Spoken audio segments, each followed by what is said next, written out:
আগে ফরজ ছিল এই রোজাটা। কথাই থেকে আসলো, ইতিহাস বলবো একটু পরে।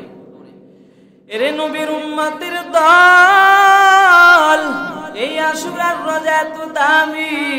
নবী বললেন ইকাফিরুস সানাতাল মাদিয়া, কেউ যদি আশুরার রোজা রাখে আমার আল্লাহ 1 বছর পেছনের গুনাহ মাফ করে দেয়।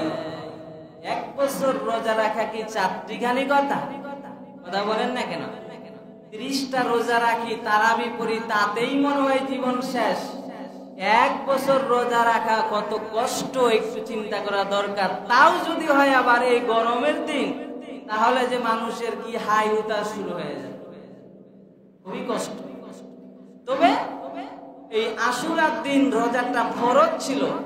আম্মা জান আয়েশা রাদিয়াল্লাহু তাআলা আনহা হাদিস বর্ণনা করেন, আন্না আয়েশা রাদিয়াল্লাহু তাআলা আনহা ক্বালাত কানাত কুরাইশুন তাসুমু আশুরা ফিল জাহিলিয়া। উম্মুল মুমিনিন হযরতে আয়েশা হাদিস বর্ণনা করে বলেন, কুরাইশ বংশ জাহিলি যুগের মানুষেরা আশুরার দিনে রোজা রাখতেন।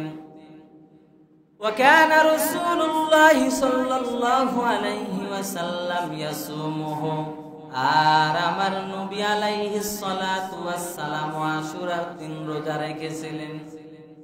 ফালাম্মা হাজারা ইলাল মাদিনা, আমার নবী যখন মক্কা ছেড়ে মদিনায় হিজরত করেন, সামাহু ওয়া আমারা বিসাওমিহি, আমার নবী মদিনার মানুষদের জানায়া দেয়, ও মদিনার মানুষ, তোমরা আশুরার দিনের রোজা রাখো, কারণ এটা ফরজ।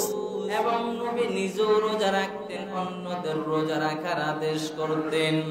ফালাম্মা ফুরিজা শাহরু রমাদান ক্বালা মান শাআ সামাহু ওয়া মান শাআ তারাকাহু। আল্লাহ তাআলা যখন রমাদান মাসের রোজা উম্মতের জন্য ফরজ করে দিলেন, তখন আমার নবী ডাক দিয়া বলেন, নবী ও দুনিয়ার মানুষ, আল্লাহ তাআলা তোমাদের উপরে রমাদান মাসের রোজা ফরজ করেছেন। অতএব যার ইচ্ছা হয় আশুরার রোজা রাখো, যার মনে চাই আশুরার রোজা রাখো, আর যার মনে না চাই আশুরার রোজা রাখবা না। কি বুঝলেন? রমাদান মাসের রোজা যখন থেকে ফরজ হয়েছে, আশুরার রোজা তখন থেকে রহিত হয়ে গেছে, বাতিল হয়ে গেছে। অর্থাৎ বাতিল বলতে ইচ্ছা, এখতিয়ার বুঝেন?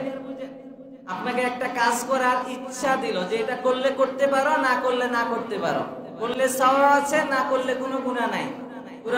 কুরআনুল কারীম আসছেন, তাওরাত জবুর ইনজিলের বিধান শেষ। কথা বুঝাইতে পারলাম?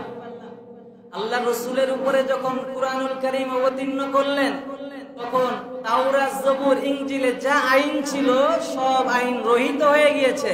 এখন কুরআন যেটা বলবে সেটার উপরে কি করতে হবে?